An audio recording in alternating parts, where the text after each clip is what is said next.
Another day, another J. Fern's wife story. Kaninang umaga pagising namin ay makulimlim ang panahon at mukhang hindi na naman namin maalpasan itong mga cockerels na nasa multipurpose pen dahil parang uulan. Pinurga na lang sila ni J. Fern bago patukain dahil hindi pa sila napupurga. Pagkatapos naming magpatuka ay sumikat ang araw kaya yung ibang manok na nasa multipurpose pen ay nilagay ni Jayfern sa scratch pen. Kinalaykay na rin ni Jayfern yung mga bato na nasa gitna ng mga kinaykay ng manok. Lagi nga namin kinakalaykay dyan ang mga bato papunta sa gilid para hindi maapakan ng broodcock dahil masakit yan sa paa. Yung mga alpas kasi naming inahin, kinakaykay ng kinakaykay yung mga tinambak naming bato sa gilid. At pag nadaanan naman ang tali ng broodcock namin ang bato ay naiipon ang lahat ng bato sa gitna. Pagkatapos ni Jayfern magkalaykay ng mga bato, ay winalis naman niya yung mga maliliit na bato papunta sa gilid. Matigas kasi ang lupa namin dito sa likod na kahit maliit na bato kapag napaka ng manok ay masakit sa paa. Tingnan mo nga yung tali niyan pala. Alin? Ito? Pinuto lang nga ni Jayfern yung dulo ng tali na nakakabit sa bakal at kumuha ng panibagong tali at siyang ikinabit niya. May mga gasgas na rin kasi yung dulo ng tali kaya pinalitan na ni Jayfern.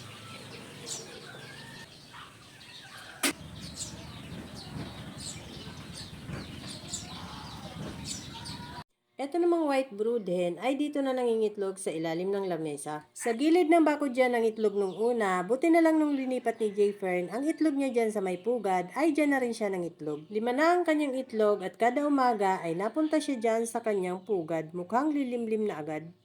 Pagkatapos ng mag-ayos ng tali ni Jayfern, ay pinababa naman niya ang bagsik brood hen sa possum sweater broodcock. May mga sisiw na yan sa 7 times winner broodcock namin kaya sa possum sweater broodcock siya ngayon isinalang. Kumlimlim na ulit at parang uulan kaya sinilab na agad ni Jayfern yung mga naipon niyang basura. Mga tuyong dahon niyan at mga karton na pinangsapi namin sa mga sisiw kaya madaling masilab. Walang naghahakot ng basura dito sa amin kaya lagi namin sinisilab ang mga basura. Ang mga basang basura na nabubulok ay binabaon namin sa lupa at ang mga tuyo namang basura ay sinisilab na lang namin. Nung bandang tanghali nga ay umulan na. Malakas na ambon lang ang ulan pero sobrang tagal akala ko hindi natitila hanggang hapon. Kaya yung broodcock namin ay sumilong na sa tipi. Medyo malakas na nga ang ambon kaya ang lupa ay basa na rin. Yung dalawang inahin namang alpas ay sa kubo na lang nakatambay dahil umuulan. Yung mga sisiw namang nasa scratch pen ay nilagyan ng bubong ni Jayfern para hindi mabasa. Ito namang mga broodcock na nakatali dito sa gilid ng bahay namin ay hindi naman nababasa dahil hindi naman ganon kalakas ang ulan. At dahil sa ulan, lumamig ang panahon, ang sarap sa pakiramdam. Ilang araw na rin kasing tiktik ang init, sobrang sakit na sa ulo lalo na kapag tanghali. Dahil malamig ang panahon, tahimik ang lahat ng mga manok. Palibas sa mga busog pa, nakahapon silang lahat. Yung mga sisiw naman sa scratch pen ay mga tahimik at hindi nagsisiyapan. Yung dalawang inahin na alpas, nasa kubo lang. Saka yung puti. Yung dalawang ARL na limlim na.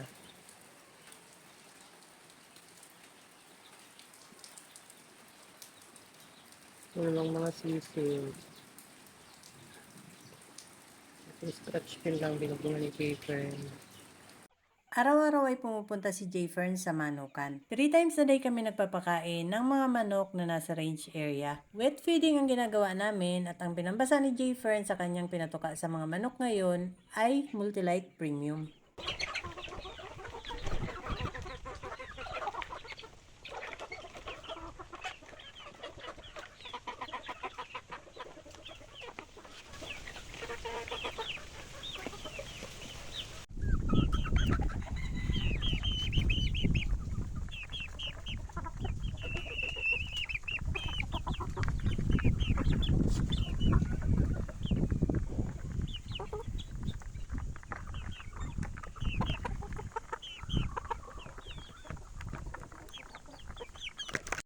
Kahit hindi masyadong malakas ang ulan ay nabasa din ang mga manok na nasa cording area. Maganda siguro ang pakiramdam ng mga manok na nasa cording area dahil nabasa sila ng ulan. Hindi kasi sila sumilong sa tipi nung umulan at humapon sa kanilang hapunan at talagang nagpaulan.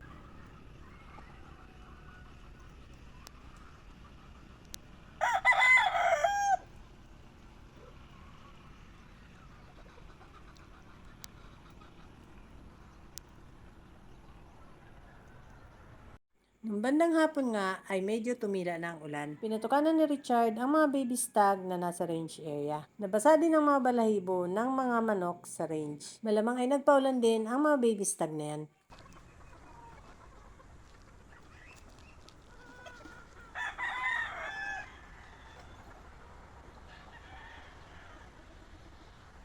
Ito naman yung tatlong Ding Fair 5K sweater na bagong pungos. Hindi pa tuyo ang mga pungos nila. Wala namang problema kahit nabasa ng ulan ang pungos nila dahil malapit na rin itong matuyo. 4 or 5 days pa ay magtutuklapan na rin ang mga langib ng pungos nila.